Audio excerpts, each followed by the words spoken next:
गोलघर बिहार के पटना शहर में स्थित है।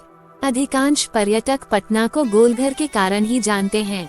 पटना पर्यटन के प्रमुख आकर्षणों में से गोलघर सर्वोपरि है। ये पटना के पश्चिमी किनारे पर गांधी मैदान के समीप स्थित है। इसकी ऊंचाई लगभग 96 फीट है। सन 1770 में पटना में आए भयंकर अकाल के बाद 1,37,000 टन अनाज भंडारण के लिए गोलघर बनाया गया था। इसकी गोलाकार इमारत अपनी खास आकृति के लिए प्रसिद्ध है। गोलघर के आधार पर 3.6 मीटर चौड़ी दीवार के शीर्ष पर दो तरफ बनी घुमावदार सीढ़ियां हैं। उन सीढ़ियों से ऊपर चका पास ही बहने वाली गंगा नदी और इसके परिवेश का शानदार नजारा देख पाना संभव है। बिहार के गौरवशाली इतिहास और आधुनिक पटना की पहचान बने गोलघर का निर्माण 1786 में कराया गया था। वर्ष 1770 में भयंकर सूखे से लगभग 1 करोड़ लोग भूखमरी के शिकार हुए थे। तब उस समय का गवर्नर जनरल वॉरेन हेस्टिंग्स ने अनाज के भंडारण के लिए गोलघर निर्माण की योजना बनाई थी। ब्रिटिश इंजीनियर कैप्टन जॉन गारस्टीन ने फौज के अनाज भंडारण के लिए इस गोल ढांचे का निर्माण 20 जनवरी 1784 को प्रारंभ करवाया था। ये निर्माण कार्य 20 जुलाई 1746 को संपन्न हुआ।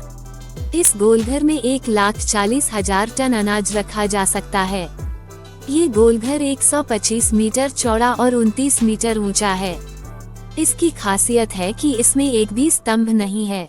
इसकी दीवारें 3.6 मीटर मोटी है। गोलघर में ऐसे तो ईंटों का प्रयोग हुआ है, लेकिन इसके शिखर पर लगभग 3 मीटर तक ईंट की जगह पर पत्थरों का इस्तेमाल किया गया है।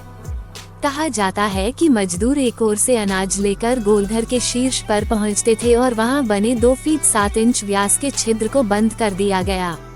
145 सीढ़ियों को तय कर गोलघर के ऊपरी सिरे पर पहुंचा जा सकता है। यहाँ से शहर के एक बड़े हिस्से खासकर गंगा तट के सुंदर दृश्य को देखा जा सकता है। गोलघर कला का अद्भुत नमूना है। गोलघर के अंदर एक आवाज 27 बार प्रतिध्वनित होती है। कहा जाता है कि गोलघर का निर्माण भले ही गोदाम के काम के लिए करवाया गया हो, परंतु कालांतर में ये पर्यटकों के लिए आकर्षण का केंद्र बन गया। देखरेख के अभाव में इसकी दीवारें और सीढ़ियां टूटने लगी थीं। निर्माण के 227 वर्ष बाद इसकी मरम्मत कराई गई। गोलघर के पूर्वी और दक्षिणी दरवाजे के ऊपर दीवारों पर आई खतरनाक दरारों को सुर्खी, चूना, गुड़ और गोंद से भरा गया है। पुरातत्व सर्वेक्षण विभाग के अधिकारी मानते हैं कि सरकार ने इस स्मारक पर अपेक्षित ध्यान नहीं दिया।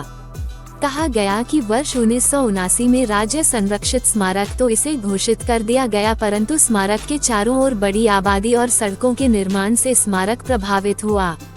कहा जाता है कि भवनों के निर्माण से भी गोलघर की नींव और दरारें प्रभावित हुईं। इस ऐतिहासिक स्मारक को सहेजने के लिए हाल के दिनों में सरकार ने कई कारगर पहल की।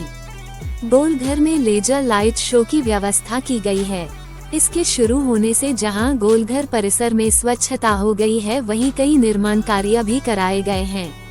यही कारण है कि आज पर्यटक एक बार फिर पटना की पहचान गोलघर की ओर खींचे चले आ रहे हैं। वैसे गोलघर की पहचान बनाए रखने के लिए अभी बहुत कुछ किया जाना बाकी है।